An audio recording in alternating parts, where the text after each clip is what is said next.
Police کے پاس لڑکیوں کے اغوا کی جو رپورٹیں درج کروائی جاتی ہیں ان میں سے 70-80% رپورٹیں جھوٹی ثابت ہوتی ہیں۔ تفتیش کے بعد پتہ چلتا ہے کہ لڑکی تو اپنی مرضی سے گئی تھی۔ ماں باپ لڑکی کی مرضی کے خلاف اس کی شادی کرنا چاہتے تھے۔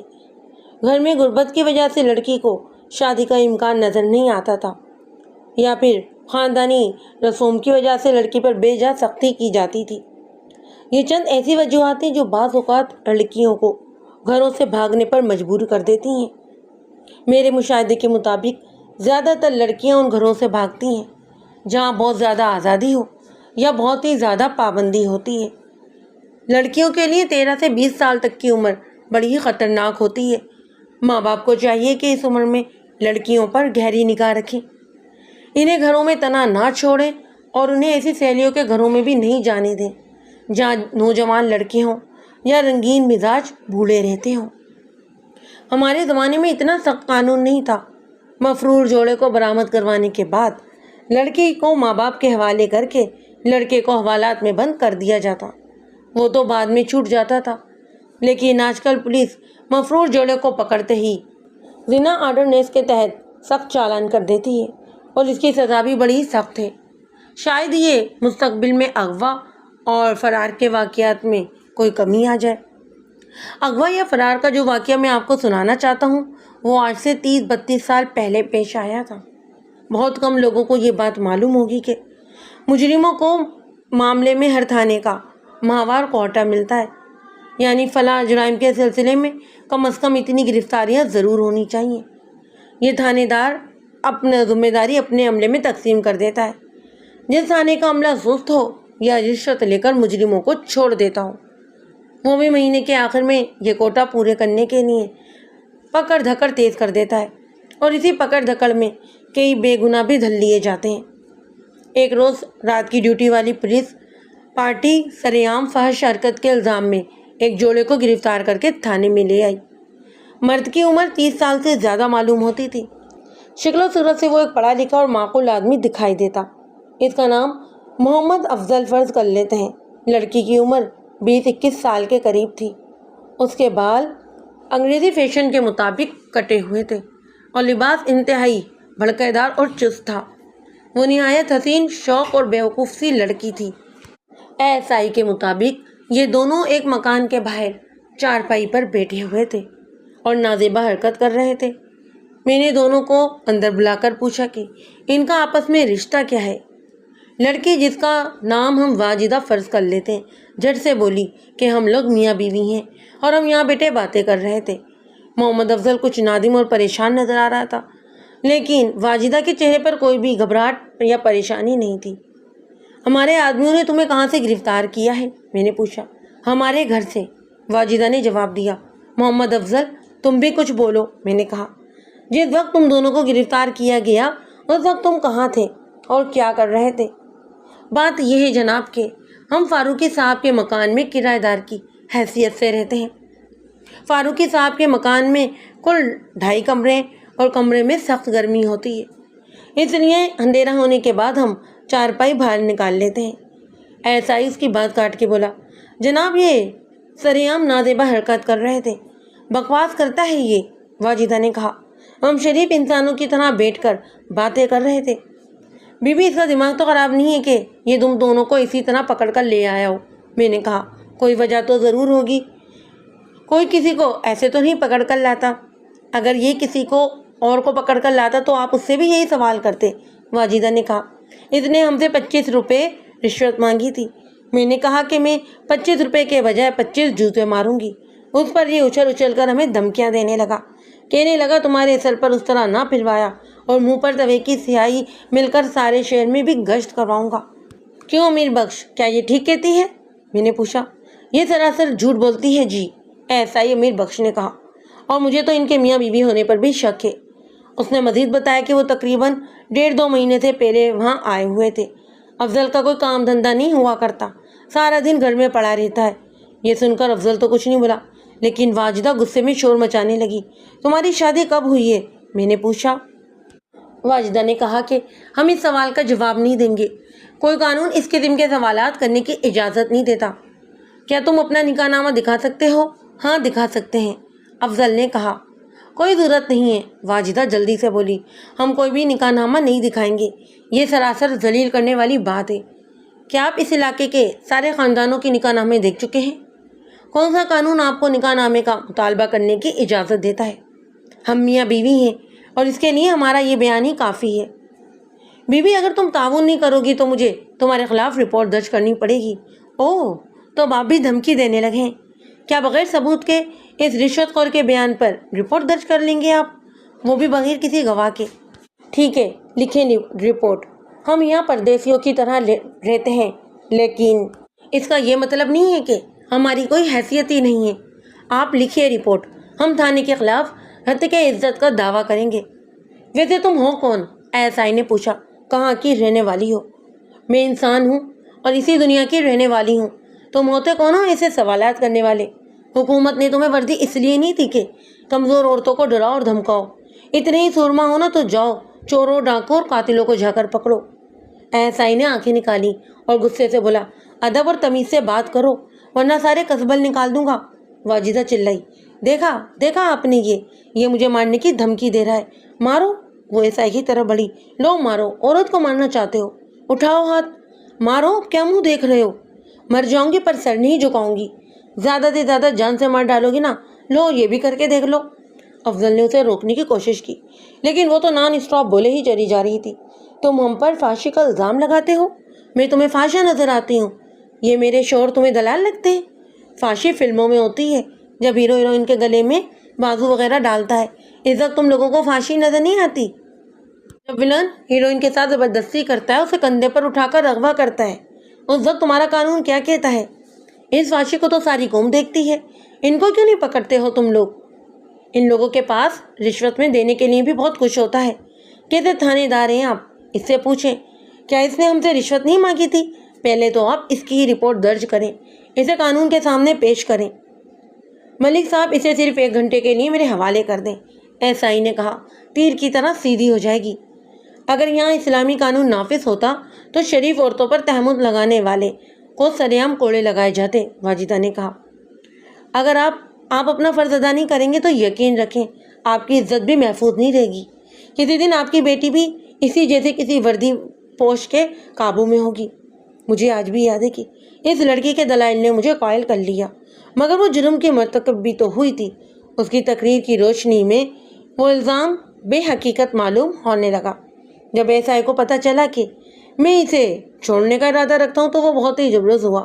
اس نے مجھے ہر طریقے سے قائل کرنے کی کوشش کی۔ کہنے لگا، جناب، اس لڑکی کو کم از کم اس کی بدزبانی کی تو تھوڑی بہت سزا ملنی ہی چاہیے۔ اس نے کہا، مجھے یہ کوئی گھر سے بھاگی ہوئی لڑکی معلوم ہوتی ہے، اسے کم از کم 2 روز تو حوالات کی ہوا کھلائے۔ امیر بخش، یہ لڑکی مجھے زمانے کی ستائی ہوئی معلوم ہوتی ہے۔ میں نے کہا، اگر یہ دونوں واقعی میاں بیوی ہیں اور ایک کمرے میں رہتے ہیں تو اس گرمی میں ان کا باہر چارپائی پر بیٹھنا مجبوری کے زمرے میں آتا ہے۔ ویسے تم ان دونوں پر نظر رکھو۔ میں نے واجدہ کو باہر بھیج دیا اور محمد افضل سے کچھ سوالات کیے۔ اس نے مجھے یقین دلایا کہ واجدہ اس کی بیوی ہے اور یہ کہ وہ کسی بھی وقت نکاح نامہ بھی لا کر دکھا دے گا۔ مجھے یاد ہے کہ تھانے کا سارا عملہ واجدہ کے حسن اور اس نے بیان سے متاثر نظر آ رہا تھا۔ تھانے کے باہر بھی کچھ تماشائی واجدہ کی ایک جھلک دیکھنے کے لیے جمع ہو گئے تھے، حالانکہ بات اتنی اہم نہیں تھی، اسی لیے یہ بات بھی چند روز کے اندر میرے ذہن سے نکل گئی، اچھی طرح یاد نہیں رہا۔ میرا خیال ہے کہ چند دنوں یا ہفتوں کے بعد ایک سامنے رنگ کا نوجوان جس کی عمر 27-28 سال کے لگ بھگ ہوگی تھانے میں آیا اور کہا کہ وہ ایک قتل کی رپورٹ لکھوانا چاہتا ہے۔ اس نے اپنا نام عمران فاروقی بتایا۔ وہ مضبوط جسم کا ایک پڑھا لکھا نوجوان تھا۔ میں نے اس کا نام پتہ نوٹ کرنے کے بعد پوچھا کہ کس کا قتل ہوا ہے اور کہاں پر ہوا ہے۔ میرا خیال ہے کہ قتل میرے گھر کے اندر ہوا ہے، اس نے جواب دیا۔ خیال کا مطلب؟ میں نے پوچھا۔ بات دراصل یہ ہے جی کہ لاش غائب ہے۔ کس کی لاش؟ اس کا نام واجدہ تھا، وہ اپنے شوہر کے ساتھ کرایہ دار کی حیثیت سے میرے مکان میں رہتی تھی۔ واجدہ کا نام سننے کے باوجود مجھے یاد نہیں آیا کہ وہ کس واجدہ کی بات کر رہا ہے۔ میں نے پوچھا کہ اسے کس نے قتل کی ہے۔ اس کے شوہر محمد افضل نے۔ محمد افضل کا نام سنتے ہی مجھے واجدہ کے بارے میں اب سب کچھ یاد آ گیا۔ محمد افضل نے واجدہ کو قتل کر دیا ہے؟ میں نے حیرانی سے پوچھا۔ وہ ایسا آدمی نظر تو نہیں آتا۔ ہاں جی، دیکھنے میں تو اچھا ہی لگتا تھا، لیکن آدمی کے بدلنے میں کچھ پتہ تھوڑی چلتا ہے۔ کتنے بجے پیش آیا ہے یہ واقعہ؟ میں نے پوچھا۔ یہ رات کے 12-1 بجے کی بات ہے۔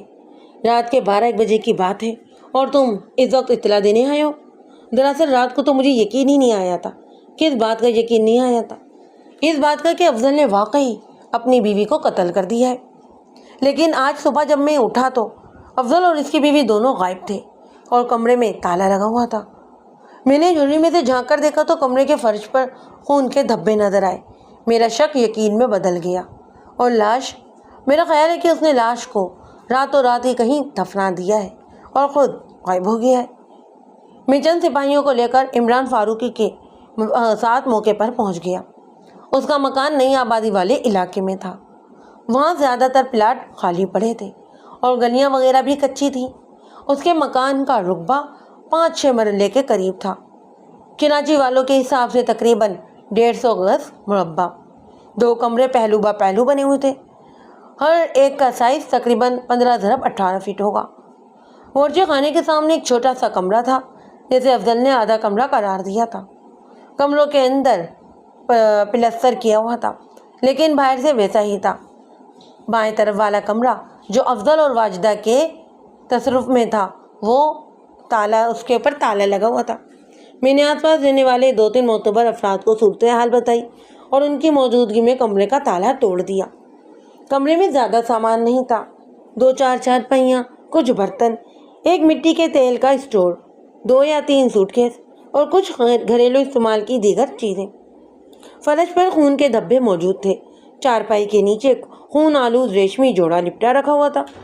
کمرے میں 3 دروازے اور 3 کھڑکیاں تھیں۔ ایک دروازہ صحن کی طرف کھلتا تھا، ایک باہر کی طرف اور ایک ساتھ والے کمرے میں۔ اس دروازے میں اندر کی طرف تالا لگا ہوا تھا۔ عمران فاروقی نے بتایا کہ دونوں میاں بیوی صرف باتھ روم وغیرہ استعمال کرنے کے لیے صحن میں آتے تھے، ورنہ صحن ان کی کرایہ داری میں شامل نہیں تھا۔ نیم پختہ صحن زیادہ بڑا نہیں تھا۔ دائنی جانب باورچی خانہ اور غسل خانہ بنا ہوا تھا۔ دونوں کے درمیان جو خالی جگہ تھی وہاں نل لگا ہوا تھا۔ عمران فاروقی غیر شادی شدہ تھا اور ریلوے میں ASM تھا۔ اس مکان میں عموماً اکیلا ہی رہتا، لیکن بقول اس کی ماں بہنیں جو سیالکوٹ میں رہتی تھیں گھائے بگائے اس کے پاس آتی رہتی۔ میرے سوالات کے جواب میں جو کچھ اس نے بتایا اس کا خلاصہ کچھ یوں تھا۔ وہ محمد افضل اور واجدہ کے بارے میں زیادہ نہیں جانتا تھا۔ اس نے اپنے چند دوستوں سے کہہ رکھا تھا کہ وہ اپنے مکان کا ایک کمرہ کرائے پر دینا چاہتا ہے۔ چند ماہ قبل افضل اپنی بیوی کے ساتھ اس کے پاس آیا اور کمرہ کرائے پر لینے کی خواہش ظاہر کی۔ وہ پڑھا لکھا اور معقول آدمی تھا، اس لیے اس نے شرائط طے کرنے کے بعد ایک کمرہ اس کے حوالے کر دیا۔ میں نے ان کی ذاتی زندگی کے بارے میں سوالات نہیں کیے، عرفان بولا، لیکن بعد میں پتہ چلا کہ انہوں نے اپنے رشتہ داروں سے چھپ کر شادی کی تھی اور حالات نارمل ہونے تک الگ رہنا چاہتے تھے۔ افضل کسی سرکاری محکمے میں ملازم تھا جہاں سے اس نے چھٹی لی ہوئی تھی۔ میں نے یہ نہیں پوچھا کہ وہ کس محکمے میں کام کرتا تھا۔ شروع میں وہ دونوں ٹھیک ٹھاک رہے، لیکن پھر دونوں کے درمیان چھوٹی چھوٹی باتوں پر تکرار ہونے لگی۔ جھگڑے کی ایک وجہ تو یہ معلوم ہوئی کہ واجدہ آزاد خیال تھی اور گھومنے پھرنے کی آزادی چاہتی تھی، لیکن افضل یہ بات پسند نہیں کرتا تھا۔ وہ چاہتا تھا کہ اس کی بیوی خالص مشرق کی عورت بن کر رہے۔ واجدہ بہت زیادہ بولتی تھی اور کبھی کبھی غصے میں چیزیں ادھر ادھر پھینکنے لگتی۔ ایسے مواقع پر افضل باہر نکل جاتا اور جاتے وقت بڑے ہی زور سے دروازہ بند کرتا۔ اس کے جانے کے بعد واجدہ رونا شروع کر دیتی۔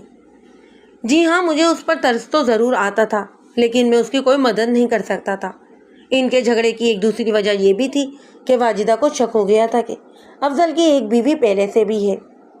کیا اس حوالے سے واجدہ سے کبھی تمہاری کوئی بات چیت ہوئی تھی؟ نہیں، واجدہ سے میرے کوئی بھی مراسم نہیں تھے۔ میں نے ان کی آپس کی تکرار سن کر اس بات کا اندازہ لگایا تھا، لیکن واجدہ کی رونے کی آواز سن کر مجھے بہت زیادہ دکھ ہوتا تھا اور میں اس کی خوبصورتی سے بھی متاثر تھا، اگرچہ وہ بہت ہی زیادہ بولتی تھی۔ لیکن میں نے محسوس کیا کہ اپنے خاندان سے کٹ جانے کی وجہ سے اسے اپنی بے بسی کا بہت زیادہ احساس تھا۔ اس کا کوئی بھی نہیں تھا جس کے پاس جا کر وہ اپنا دکھ بیان کر سکتی۔ کئی بار مجھے خیال آیا کہ بھائی بن کر اسے حوصلہ دوں، لیکن میری ہمت نہیں پڑی۔ گزشتہ رات نصف شب کے بعد شور کی آواز سن کر میری آنکھ کھل گئی۔ میں نے غور کیا تو اندازہ ہوا کہ دونوں میاں بیوی آپس میں ہاتھا پائی کر رہے ہیں۔ افضل بار بار کہہ رہا تھا کہ آج میں فیصلہ کر کے ہی چھوڑوں گا۔ واجدہ بھی بول رہی تھی، لیکن اس کی آواز زیادہ واضح نہیں تھی۔ اس وقت میں نے یہی سوچا کہ وہ میری نیند کے خیال سے آہستہ بول رہی ہے۔ میں صحن میں سو رہا تھا اور میرا فین بھی چل رہا تھا۔ یہ فین بہت شور کرتا ہے، اس وجہ سے مجھے اندر کی آوازیں صاف سنائی نہیں دے رہی تھیں۔ جھگڑے کے دوران اندر سے چیزوں کے گرنے اور پٹکنے کی بھی آوازیں آ رہی تھیں۔ کچھ دیر بعد اچانک خاموشی چھا گئی۔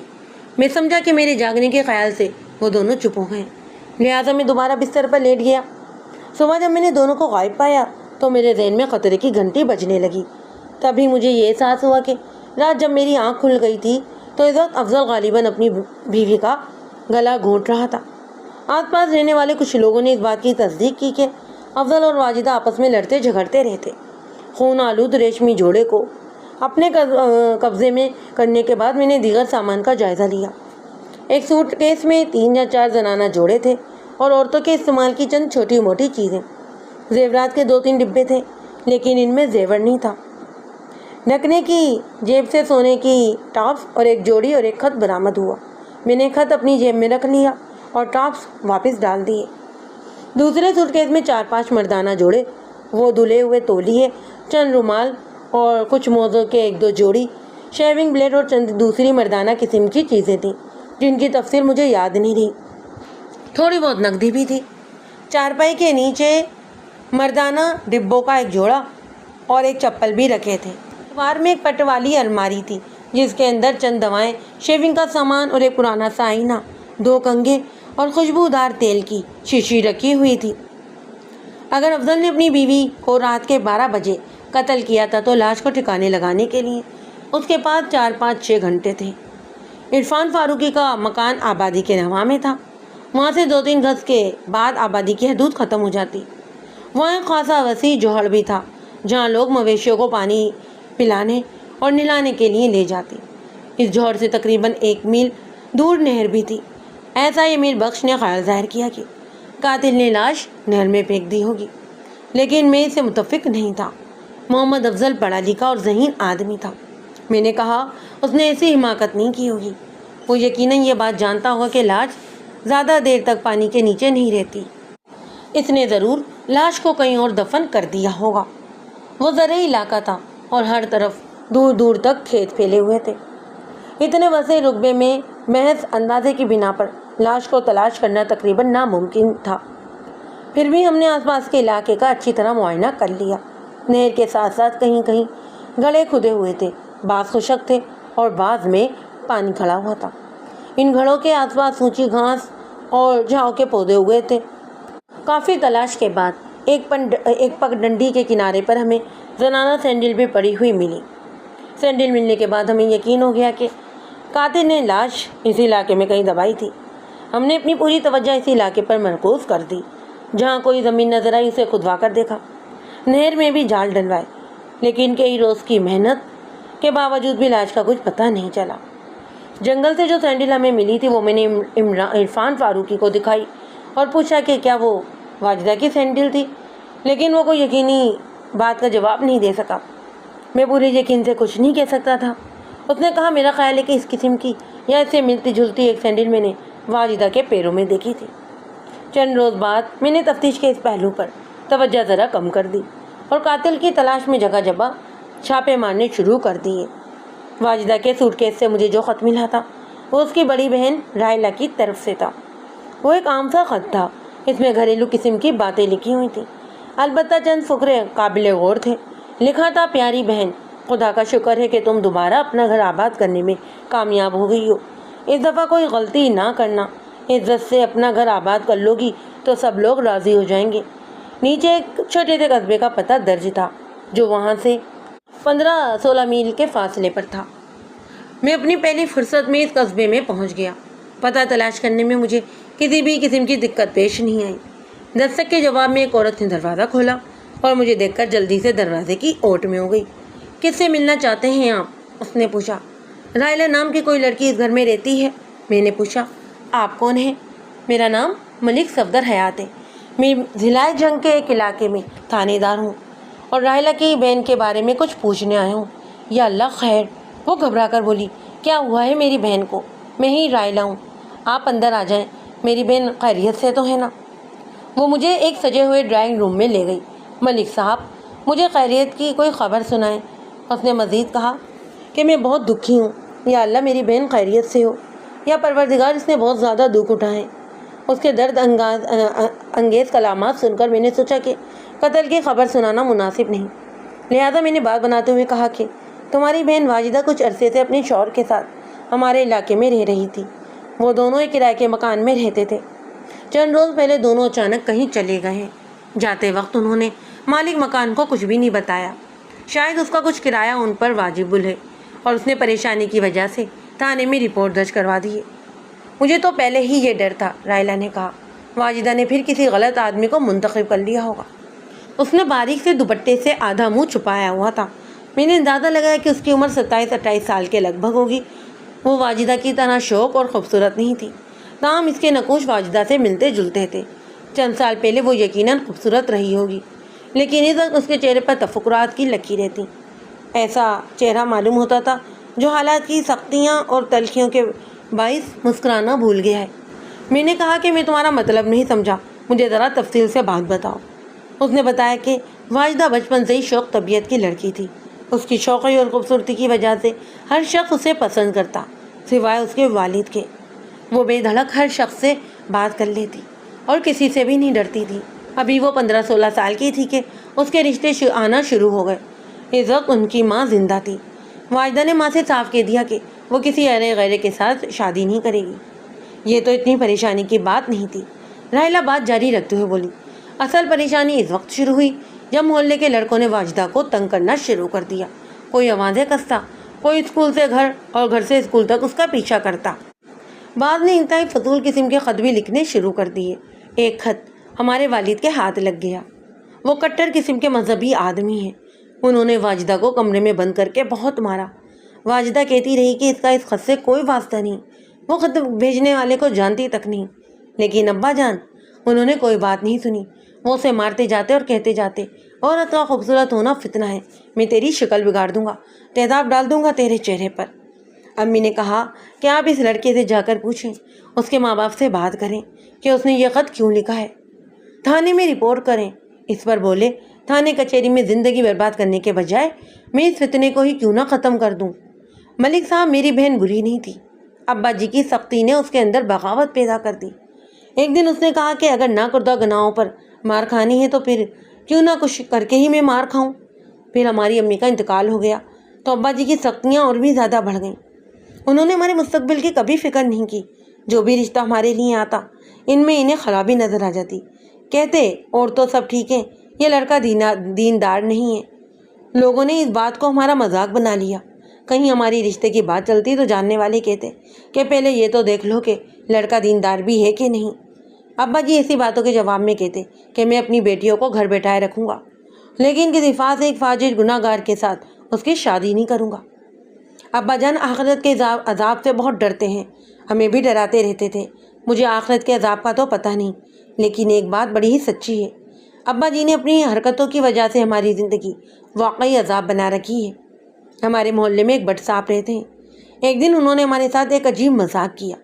بجائے وہ ابا جی کو ان کی غلطی کا احساس دلانا چاہتے یا فقط مذاق ہی ان کا مقصد تھا، انہوں نے محلے کے ایک اور شخص کو اپنا ہم نوا بنایا اور ایک شام ایک حافظ جی کو ساتھ لے کر ہمارے گھر پہنچ گئے. حافظ جی کی عمر 40 سال کے قریب ہوگی. بٹ صاحب کے پہلے تو حافظ جی سے تلاوت سنوائی. ان کی آواز بہت ہی اچھی تھی. پھر انہوں نے حافظ جی کے لیے میرا رشتہ مانگ لیا. کہنے لگے تھوڑا سا عیب ضرور ہے پر لڑکا دیندار ہے. اگر کوئی اور ہوتا تو وہ بٹ صاحب کو دھکے دے کر گھر سے نکال دیتا، لیکن ابا جی نے کہا کہ وہ سوچ کر جواب دیں گے. میں پریشان ہو گئی. مجھے خدشہ تھا کہ ابا جی ہاں کر دیں گے، کیونکہ جس قسم کے دیندار لڑکے کی انہیں تلاش تھی حافظ جی اس پر پورے اترتے تھے. میں نے تو رو رو کر اپنا برا حال کر لیا. 3-4 روز کے بعد واجدہ نے کہا، باجی فکر نہیں کرو، اب حافظ جی ہمارے گھر کا رخ نہیں کریں گے. پتہ یہ چلا کہ وہ کسی سہیلی کو ساتھ لے کر پہلے حافظ جی کے پاس گئی اور انہیں کھری کھری سنا کر آئی تھی۔ پھر بھٹ صاحب کے گھر جا کر خوبی شور مچایا۔ ان سے کہنے لگی کہ اگر انہیں حافظ جی اتنے ہی پسند ہیں تو اپنی کسی بیٹی کا رشتہ انہیں دے دیں۔ وقتی طور پر تو یہ بلا سر سے ٹل گئی، لیکن ایک مستقل فکر نے ہم دونوں کو گھیر لیا۔ ہمیں یقین ہو گیا کہ ابا جی ہماری شادی کسی بھی نیم بلا سے کر دیں گے جس کے ساتھ ہم کبھی سمجھوتا نہیں کر سکیں گی۔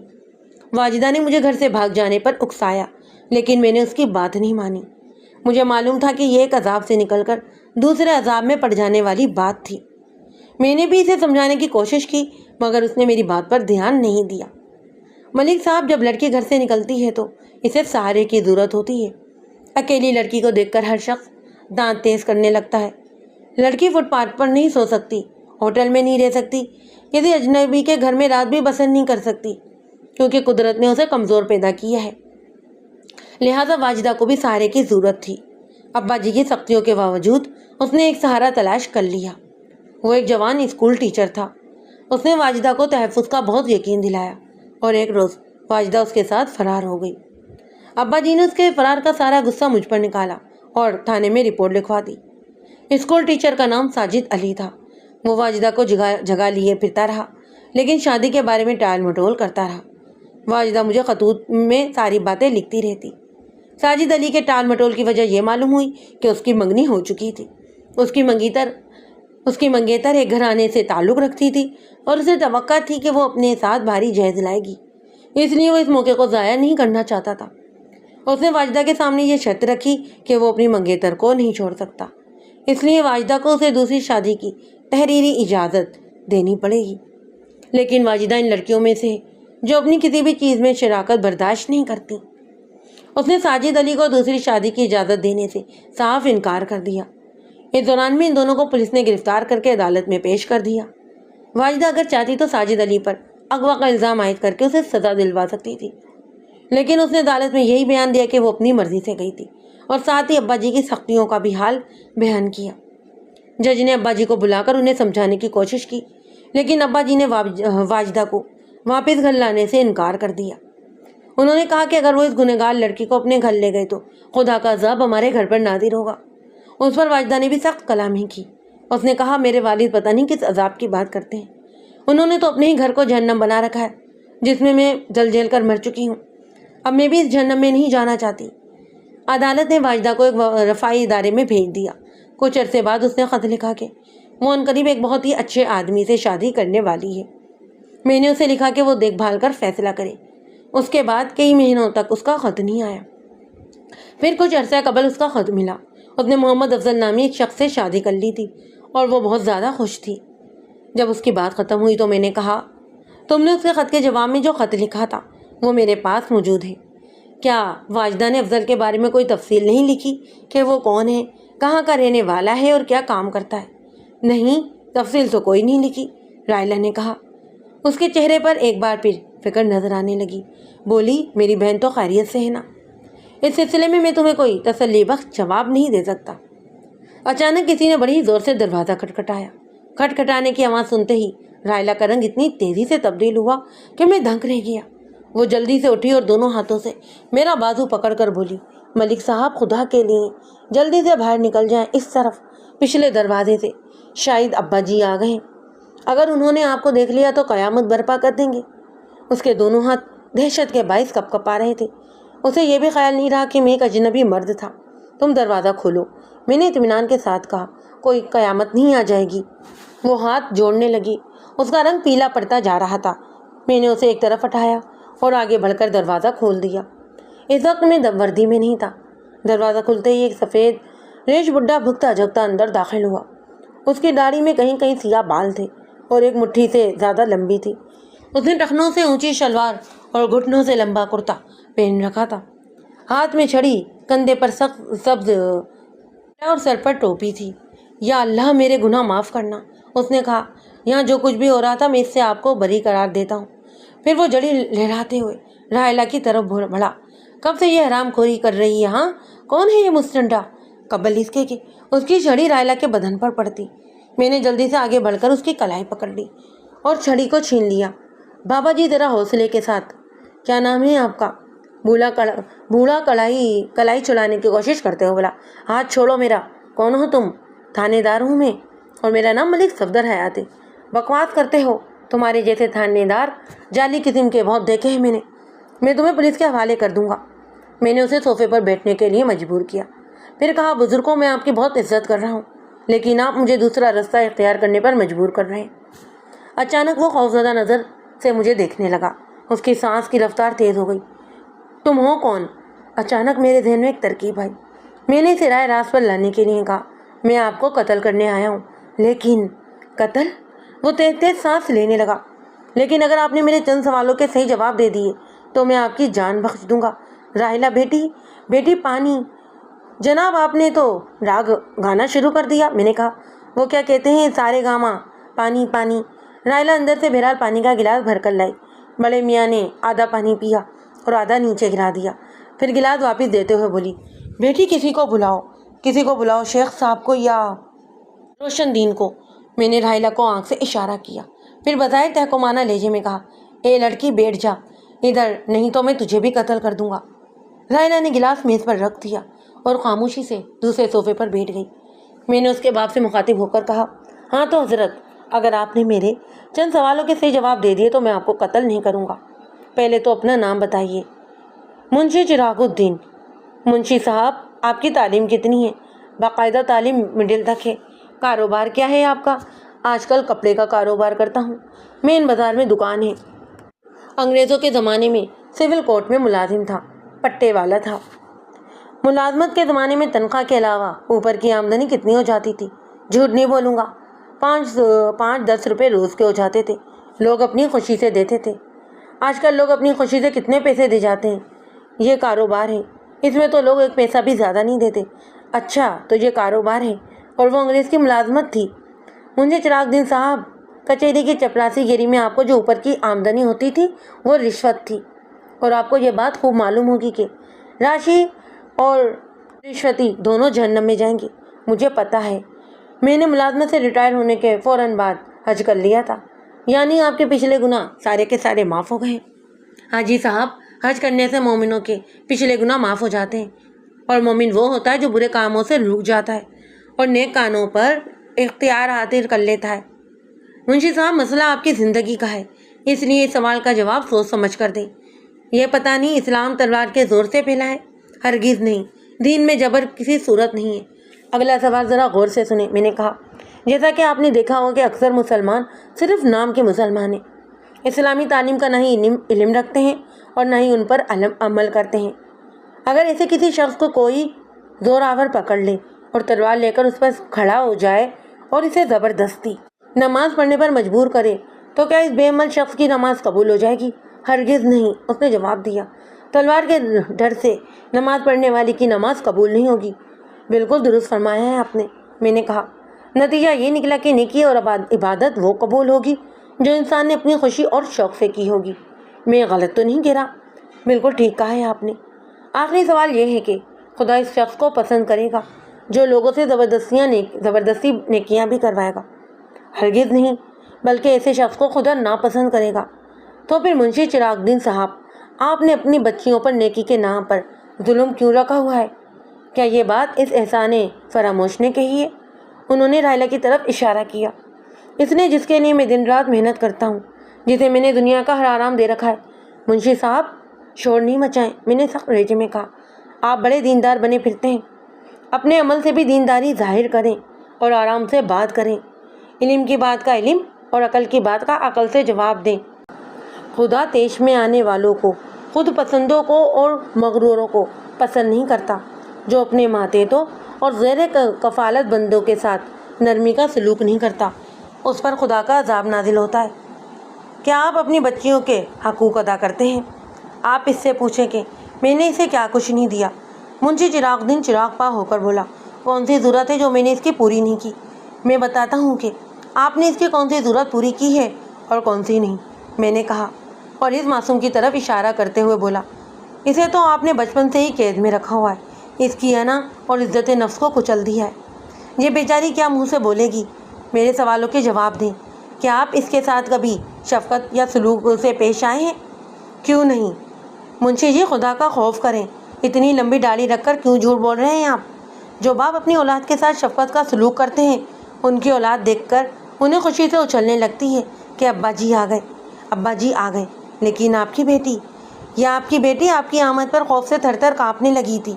دہشت کی وجہ سے اس کا رنگ پیلا پڑ گیا تھا اور آپ نے قدم رکھتے ہی اپنی پاک دامن بیٹی پر حرام کاری کا الزام لگا دیا۔ لعنت ہے ایسی شفقت پر۔ اگر اسلامی قانون ہوتا نا تو آپ کو بہتان لگانے پر کوڑوں کی سزا دی جاتی۔ کہ چراغ دن تھوڑا سا نرم پڑ گیا اور بولا، ایک نامحرم کو گھر میں بٹھانا خلاف شریعت فعل ہے۔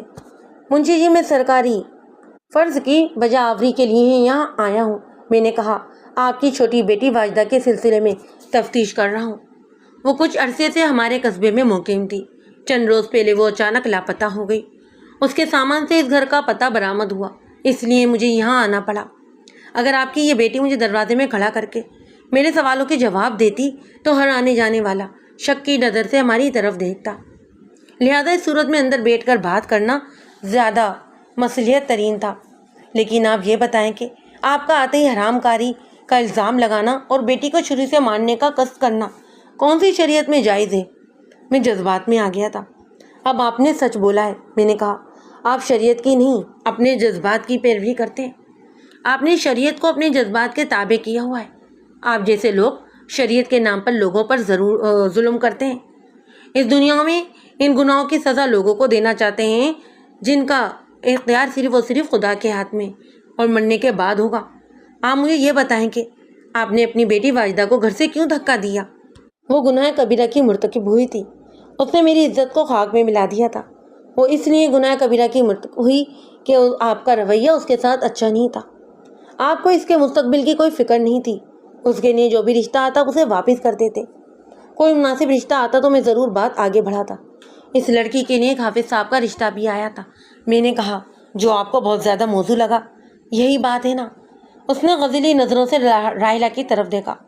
منشی جی، اب آپ اس لڑکی پر ظلم نہیں کریں گے؟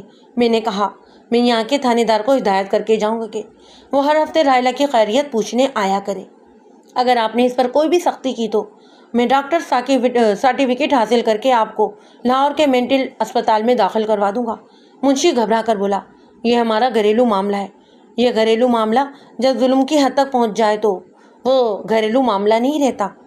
اور اگر آپ کو میری بات پر یقین نہیں ہے نا تو میں آپ کو بطور نمونہ پورا 1 ہفتے کے لیے حوالات میں بند کروا دوں گا۔ اور میرا مشورہ یہ ہے کہ آج کے بعد آپ اپنی بیٹی کی شادی کے لیے کوششیں تیز کریں، اور یہ بات بھی خوبی یاد رکھیں، اس پر اپنی مرضی کا آدمی مسلط کرنے کی کوشش نہیں کریں۔ شریعت اس بات کی اجازت نہیں دیتی کہ کوئی بھی شخص اپنی بیٹی کی مرضی کے خلاف اس کی شادی کرے۔ شادی کے معاملے میں باپ اور بیٹی کی رائے میرے خیال میں برابر ہوتی ہے۔ لڑکی باپ کی مرضی کے بغیر شادی نہیں کرتی اور باپ بیٹی کے بغیر اس کی مرضی کا شوہر اس کے اوپر مسلط نہیں کرتا۔ شکریہ، میں آپ کے مشورے پر عمل کرنے کی کوشش کروں گا۔ میں نے محسوس کیا کہ میری باتوں کا اس پر کچھ اثر تو ہوا تھا۔ وہ کچھ نادم دکھائی دے رہا تھا۔ منشی جی، اگر انسان کے گناہ ریت کے ذروں کے برابر بھی ہوں تو خدا اس کی توبہ قبول کر لیتا ہے۔ آپ کس خدا کے بندے ہیں؟ آپ نے اپنی بیٹی کو اصلاح کا موقع نہیں دیا اور ایک ہی غلطی پر اسے گھر سے نکال دیا۔ وہ اس گھر میں نہیں رہنا چاہتی تھی۔ وہ اس لیے نہیں رہنا چاہتی تھی کہ آپ کی سختیاں اس کے لیے ناقابل برداشت ہو گئی تھیں۔ میں نے کہا، قیامت کے دن آپ سے آپ کی اولاد کے اعمال کے بارے میں بھی پوچھا جائے گا۔ خدا بہت رحیم و کریم ہے، منشی چراغ الدین نے کہا۔ جی ہاں، خدا واقعی رحیم و کریم ہے۔ وہ مجبور اور کمزور انسانوں کو یقیناً معاف کر دیتا ہے، لیکن ان سرکشوں کو معاف نہیں کرتا جو بڑی دیدہ دلیری کے ساتھ حدود اللہ کو پامال کرتے ہیں، پھر بھی خود کو مومن کہتے ہیں۔ کوئی عیب نہیں کہ خدا آپ کی بیٹیوں کو معاف کر دے اور ان کے گناہوں کا حساب آپ کے کھاتے میں ڈال کر آپ کو جہنم میں ڈال دے۔ وہ حیرت سے میری طرف دیکھنے لگی۔ آپ نے اپنا نام کیا بتایا ہے؟ میں نے دوبارہ سے اپنا نام بتایا۔ ملک صاحب، کیا واقعی آپ تھانے دار ہیں؟ اس نے بڑی حیرانی سے پوچھا۔ کیا آپ کو شک ہے؟ آپ کی باتیں تو تھانے داروں جیسی نہیں ہیں۔ میں پہلے مسلمان ہوں اور پھر تھانے دار ہوں۔ میرا واسطہ زیادہ تر مجرموں سے پڑتا ہے۔ میں نے کئی سرکش ڈاکوؤں اور قاتلوں کو پھانسی دلوائی ہے۔ ان میں سے مجرم بھی تھے جن کی دہشت سے کئی بستیاں کانپتی تھیں، لیکن ان شفاق مجرموں کو میں نے پھانسی کے تختے پر کانپتے اور گڑ گڑاتے ہوئے دیکھا ہے۔ جلاد انہیں پکڑ کر کھینچتا ہے اور پھندے میں ان کا بے جان جسم لٹکا رہ جاتا ہے۔ تب میں سوچتا ہوں کہ انسان کی حقیقت ہے کیا اور وہ باتیں کتنی بڑی بڑی کرتا ہے۔ آپ واقعی ٹھیک کہتے ہیں، اس نے کہا۔ دیکھا جائے تو انسان کی حقیقت کچھ بھی نہیں۔ میں نے دیکھا رائلا ہماری بات چیت سے کسی قدر مطمئن نظر آ رہی تھی۔ میں نے اسے دوسرے کمرے میں بھیج دیا اور منشی چراغ دین صاحب کو واجدہ کے بارے میں سارا قصہ سنا دیا۔ آخر میں کہا، اب تک جو شواہد سامنے آئے ان سے تو بظاہر یہی لگتا ہے کہ واجدہ کو اس کے شوہر نے قتل کر دیا ہے، لیکن ابھی تک لاش نہیں ملی۔ اس لیے ہو سکتا ہے کہ وہ زندہ ہو اور اسے افضال طبی امداد کے لیے لاہور لے کر چلا گیا ہو۔ آپ کی اطلاع کے لیے عرض کر دوں کہ جس نہر کے قریب واجدہ کی سینڈل ملی تھی، اگر اس کے بالائی حصے کی طرف چلے جائیں تو تقریباً 1.5 میل کے فاصلے پر مین روڈ آ جاتی ہے، جہاں مختلف علاقوں کی طرف جانے والی بسیں مل جاتی ہیں۔ ایک تھیوری یہ بھی تھی کہ واجدہ زخمی ہو گئی تھی اور افضل اسے فوراً سے پیشتر لاہور لے گیا تھا۔ اس تھیوری سے راستے میں سینڈل گرنے کا جواز بھی پیدا ہو جاتا۔ منشی چراغ دین اگرچہ سخت دل آدمی تھا، لیکن میں نے محسوس کیا کہ واجدہ کے قتل کی خبر سے وہ پریشان ہو گیا تھا۔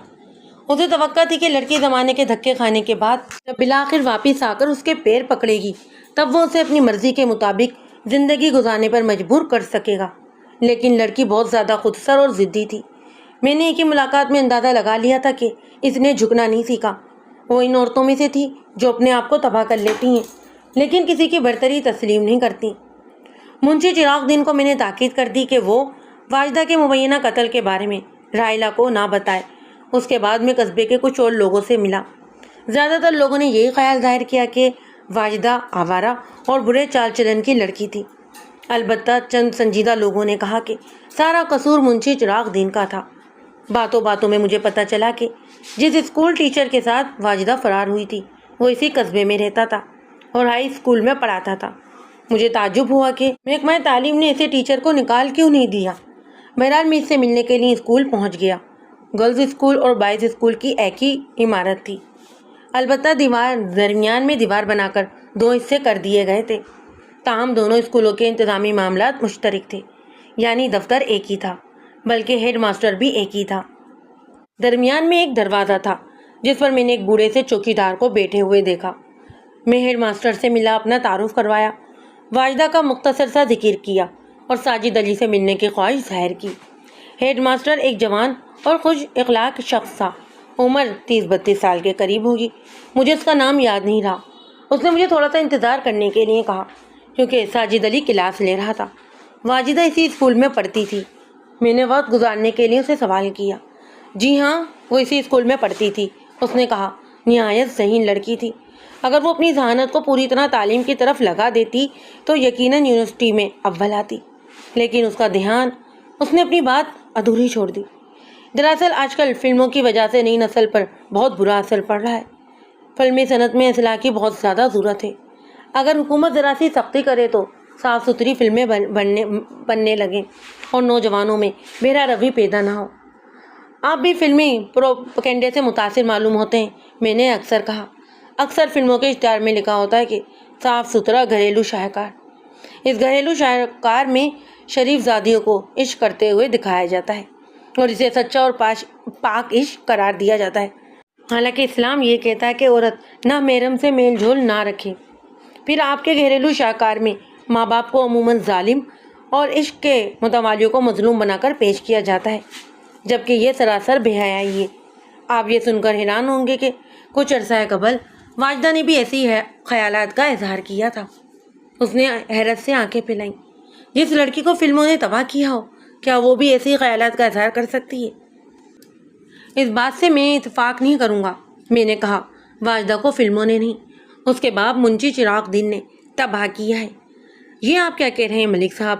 منشی چراغ دین تو بڑا ہی نیک پرہیزگار آدمی ہے، 5 وقت کا نمازی اور تہجد گزار۔ ایک بات تو بتائیں، آپ نے منشی چراغ دین کو مسجد میں آتے جاتے تو ضرور دیکھا ہوگا، اس لیے آپ نے اسے نمازی کہہ دیا، لیکن کیا آپ نے اسے تہجد کی نماز پڑھتے بھی دیکھا ہے؟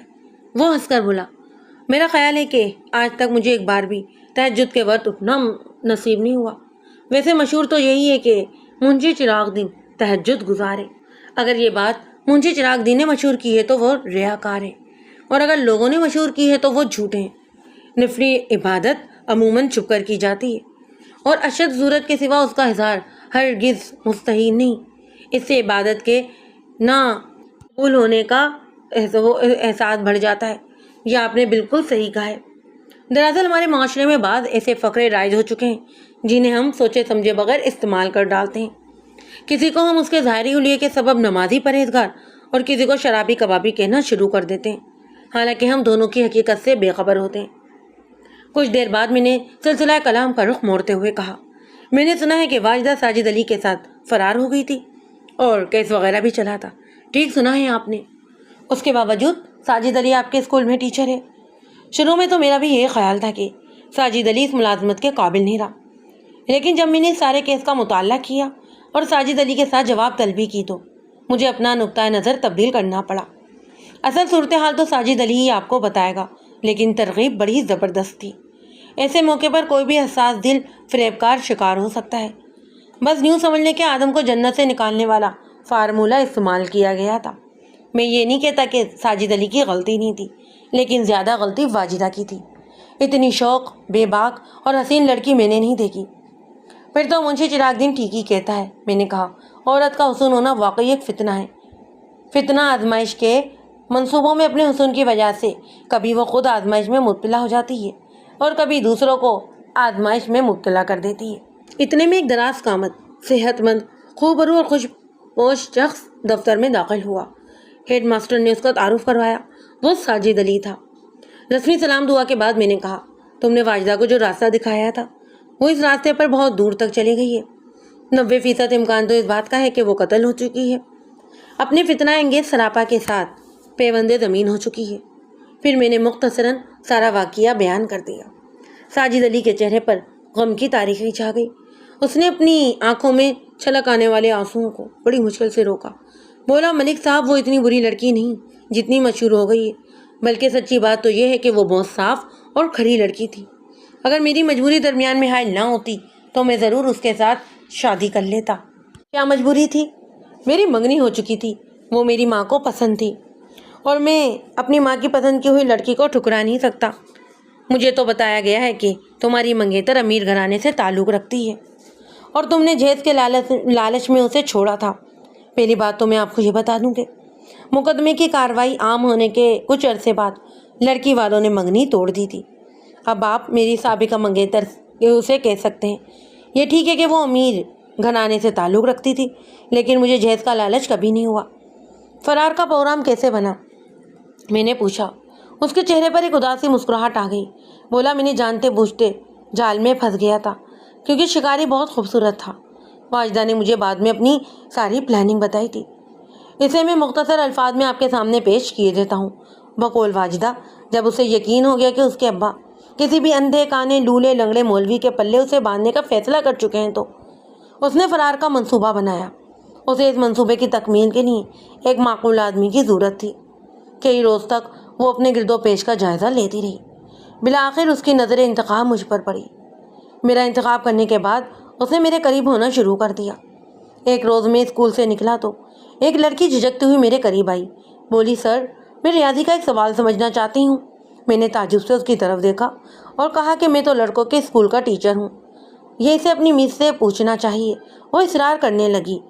باجی کا طریقہ میری سمجھ میں نہیں آتا۔ میں نے سنا ہے کہ آپ کا طریقہ بہت ہی اچھا ہے۔ آپ مجھے اپنے گھر کا پتہ بتا دیں، میں کسی بھی وقت آپ کے گھر آ کر سمجھ لوں گی۔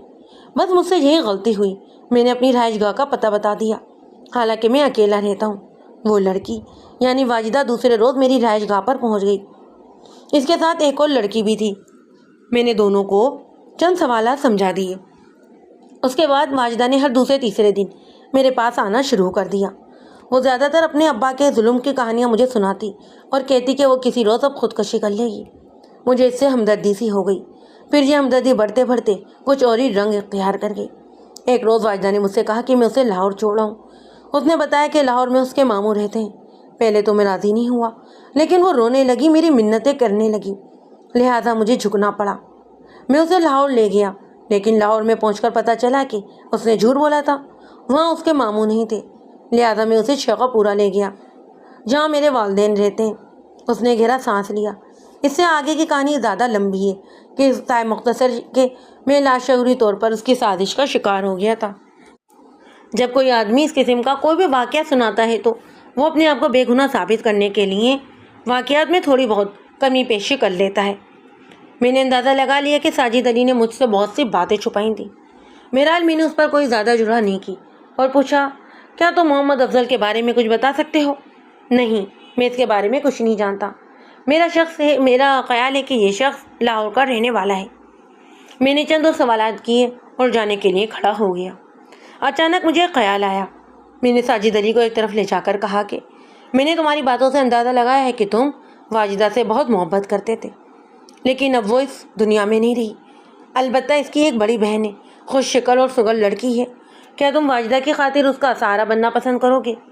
شاید آپ منشی چراغ دین کو جانتے نہیں، اس نے کہا۔ اسے میری شکل دیکھنا بھی گوارا نہیں۔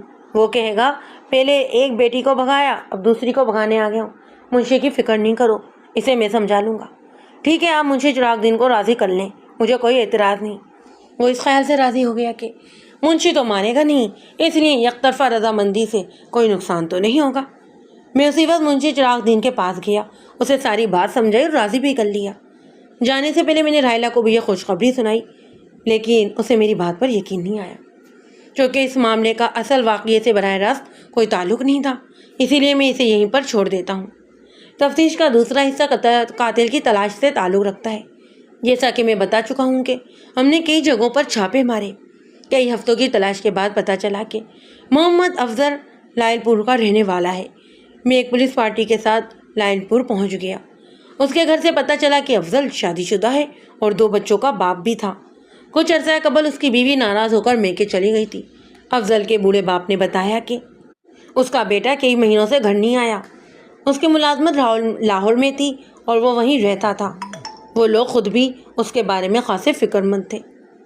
جب آدمی کا اتا پتہ معلوم ہو جائے تو اسے ڈھونڈنا زیادہ مشکل نہیں رہتا، لیکن افضل کے بارے میں ہماری ساری کوشش رائگاں ثابت ہو رہی تھی۔ ہم نے 20 جگہ پر چھاپے مارے، مگر کوئی شخص ایک بھی ایسا نہیں تھا جس نے قتل کے واقعے کے بعد اس کی جھلک دیکھی ہو۔ کہیں ایسا تو نہیں کہ اس نے واجدہ کو قتل کرنے کے بعد خودکشی کر لی ہو۔ چند روز بعد ساجد علی میرے پاس آیا اور کہا کہ منشی چراغ دین نے اسے واجدہ کا سامان لینے کے لیے بھیجا ہے۔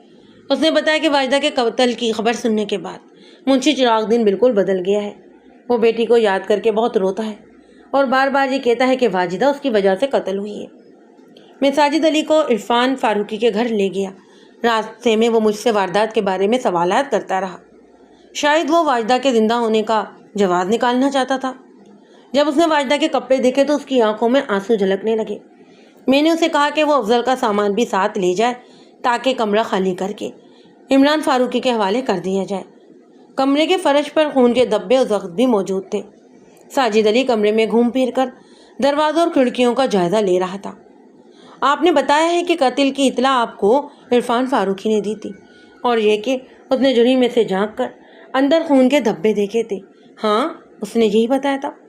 میں نے تمام جھولیوں سے جھانک کر دیکھا ہے، خون کے دھبے کہیں سے بھی نظر نہیں آتے۔ میں نے اس کی تھیوری چیک کرنے کے لیے باری باری تمام دروازوں اور کھڑکیوں میں سے جھانک کر اندر دیکھا۔ دروازے، کھڑکیاں تختے جوڑ کر بنائے گئے تھے اور لکڑیاں پڑنے کے باعث ان میں جھریاں بن گئی تھیں۔ خون کے دھبے داہنی دیوار کے آس پاس تھے، لیکن وہ کسی بھی جھری کی رینج میں نہیں آتے تھے۔ میں نے احتیاطاً پورے کمرے کا جائزہ لیا، لیکن کسی اور جگہ پر خون کا ایک قطرہ بھی موجود نہیں تھا۔ اس چھوٹی سی بات سے پوری تفتیش کا رخ ہی بدل گیا۔ سب سے پہلا سوال میرے ذہن میں پیدا ہوا کہ عمران فاروق نے جھوٹ کیوں بولا؟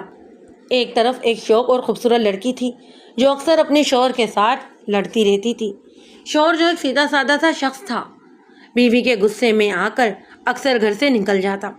دوسری طرف ایک صحت مند نوجوان تھا جسے بقول واجدہ کی سسکیاں سن کر بہت دکھ ہوتا تھا۔ وہ بھائی بن کر اس کے ساتھ ہمدردی بھی کرنا چاہتا تھا۔ سوچتے سوچتے میرے ذہن میں کچھ اس قسم کا نقشہ ابھرا۔ وقوعے والی روز واجدہ اور افضل میں جھگڑا ہوا۔ افضل غصے میں گھر سے نکل گیا۔ اس کے جانے کے بعد عمران فاروقی ہمدرد بن کر واجدہ کے پاس گیا اور دست درازی کی کوشش کی۔ اس پر واجدہ مشتعل ہو گئی اور اس نے سختی سے مزاحمت کی۔ اسی کشمکش کے دوران اسے کوئی چوٹ لگی جس سے وہ مر گئی۔ بعد میں عمران فاروقی نے اپنا جرم چھپانے کے لیے افضل کو بھی قتل کر دیا، یعنی دوہرے قتل کی واردات تھی یہ۔ جب میں اس نئے زاویے سے کمرے کا جائزہ لے رہا تھا تو میں نے دیکھا کہ عمران فاروقی کچھ پریشان سا دکھائی دینے لگا۔ کمرے کا جائزہ لینے کے بعد میں صحن میں چلا گیا۔ صحن میں اینٹیں لگی ہوئی تھیں لیکن ان پر پلستر وغیرہ نہیں کیا گیا تھا۔ میں نے خود سے سوال کیا کہ کیا لاشیں چھپانے کے لیے صحن بہترین جگہ نہیں؟ شروع میں اس طرف خیال نہیں گیا تھا کہ صحن میں عمران فاروق موجود تھا اور اس وقت ہمیں اس پر ذرا بھی شبہ نہیں تھا۔ میں نے اسے قریب بلایا اور خاموشی سے اسے گھورنے لگا۔ وہ نظریں چراتے ہوئے بولا، کیا بات ہے ملک صاحب، آپ مجھے اس طرح کیوں گھور رہے ہیں؟ میں نے اس کے کندھے پر ہاتھ رکھتے ہوئے نرم لہجے میں کہا، عمران، جب میں کوئی کیس حل کر لیتا ہوں تو مجھے اس کی تہہ تک پہنچنے میں دیر نہیں لگتی، اس لیے اب یہ زیادہ بہتر ہوگا کہ تم خود ہی سب کچھ بتا دو۔ تم پڑھے لکھے آدمی ہو، ہمارے فارمولے کے آگے زیادہ دیر تک نہیں ٹھہر سکو گے۔ اس کی ٹانگیں کانپنے لگی۔ بولا، میں آپ کا مطلب نہیں سمجھا۔ میں نے ایک زوردار تھپڑ اس کے منہ پر مارا۔ لاش کہاں ہے؟ میں نے کہا، میں قاتلوں کے ساتھ نرمی نہیں کیا کرتا، خود بتا دو کہ صحن کا کون سا کونا کھودوں۔ مجھے کچھ نہیں پتا ہے جی، آپ تو خامخواہ ہیں۔ میں اسے پکڑ کر دروازے کے قریب لے گیا اور پوچھا کہ اس نے کون سی جھلی سے اندر جھانکا تھا۔ پہلے اس نے صحن والے دروازے کی طرف اشارہ کیا، لیکن جب اس نے میرے کہنے پر دروازہ بند کر کے جھلی میں سے اندر جھانکا تو وہ جگہ نظر نہیں آئی جہاں خون کے دھبے تھے۔ اس پر اس نے باہر والے دروازے کا نام لیا۔ وہاں بھی یہ تجربہ ناکام رہا۔ پھر کھڑکیوں کی باری آئی، ان کی جھلیوں سے بھی یہ جگہ نظر نہیں آئی۔ تب اس نے ہاتھ جوڑے بولا، میں بے قصور ہوں ملک صاحب۔ میں نے 2 مزدور بلوائے اور صحن کی کھدائی شروع کروا دی۔ 2-2.5 گھنٹے کی محنت کے بعد صحن کے نیچے سے افضل کی لاش نکلی، لیکن واجدہ کی لاش کا کچھ پتہ نہیں چلا۔ عمران فاروق کو میں ایک تگڑے حوالدار کے حوالے کیا۔ شام تک اس نے افضل کی لاش کو دفن کرنے کا اقرار کر لیا، لیکن قتل کی ذمہ داری قبول نہیں کی۔ اس نے کہا کہ افضل کو واجدہ نے قتل کیا تھا، دونوں میں جھگڑا ہو گیا تھا۔ واجدہ نے اس کے سر پر کوئی چیز دے ماری جس سے وہ ہلاک ہو گیا۔ واجدہ نے اسے درخواست کی تو وہ انکار نہیں کر سکا۔ دونوں نے مل کر لاش دفن کی اور واجدہ پہلی بس پر بیٹھ کر اس قصبے سے باہر چلی گئی۔ جو کہانی تم نے پہلے سنائی تھی وہ کس کے دماغ کے اترا تھی؟ میں نے پوچھا۔ یہ کہانی مجھے واجدہ نے ہی سمجھائی تھی، عمران فاروقی نے کہا۔ اس کا خیال تھا کہ آپ لوگ افضل کو تلاش کرتے رہیں گے اور چونکہ وہ کبھی نہیں ملے گا لہذا کیس دب جائے گا۔ ہم نے اس پر بہت دباؤ ڈالا، کئی طریقے آزمائے، لیکن وہ بیان بدلنے پر تیار نہیں ہوا۔ واجدہ کی سینڈل کے بارے میں اس نے لا علمی کا اظہار کیا۔ میرا خیال یہ تھا کہ اس نے واجدہ کی لاش کسی دوسری جگہ دفنائی تھی اور شروع میں یہ سوچ لیا تھا کہ اگر لاش برآمد ہو گئی تو وہ دوسرے کو قاتل قرار دے کر اپنے آپ کو بچانے کی کوشش کرے گا۔ تیسرے روز میں نے ایک SI کو سیالکوٹ بھیجا اور کہا کہ وہ عمران فاروقی کے گھر کے بارے میں سنگن لے کر آئے۔ 2 روز بعد ایک ASI واپس آ گیا۔ اس کے ساتھ 2 عورتیں بھی تھیں۔ ایک تو عمران فاروقی کی بھابھی تھی اور دوسری کا جب میں نے چہرہ دیکھا تو دھنک رہ گیا۔ یہ واجدہ تھی۔ اس کے چہرے پر کوئی بھی تاثر نہیں تھا، نہ ہی گھبراہٹ نہ ہی پریشانی۔ یوں لگتا تھا کہ وہ بہت تھک چکی تھی۔ اس کے بال پرگندہ اور چہرہ غرض آلود تھا۔ اس کے باوجود اس کی خوبصورتی میں کوئی فرق نہیں آیا۔ تھانے دار صاحب، مجھے پتا تھا کہ میرا انجام یہی ہوگا۔ اس نے تھکے تھکے لہجے میں کہا، کیا افضل کو تم نے قتل کیا تھا؟ اس کے ہونٹ کپ کپانے لگے۔ روندی آواز میں بولی، ہاں، افضل کو میں نے قتل کیا ہے۔ اس نے میرے ساتھ دھوکہ کیا۔ اس نے کہا تھا کہ اس کی شادی نہیں ہوئی جبکہ اس کی بیوی موجود تھی، اب بھی ہے، شاید بچے بھی ہیں۔ اب میں کوئی اور تجربہ نہیں کرنا چاہتی۔ میرے ابا ٹھیک ہی کہتے تھے کہ عورت کا خوبصورت ہونا ایک فتنہ ہے، اپنے بھی اور دوسروں کے لیے بھی، خاص طور پر وہ عورت جس کی پشت پر کوئی ہو بھی نہیں، جس کے سر پر کوئی چھت نہ ہو، جو چھت کی تلاش میں ماری ماری پھر رہی ہو، اسے ہر مرد دھوکہ ہی دے گا۔ وہ دونوں ہاتھوں سے منہ چھپا کر رونے لگی۔ عمران فاروقی اس معاملے میں کسی حد تک ملوث ہے۔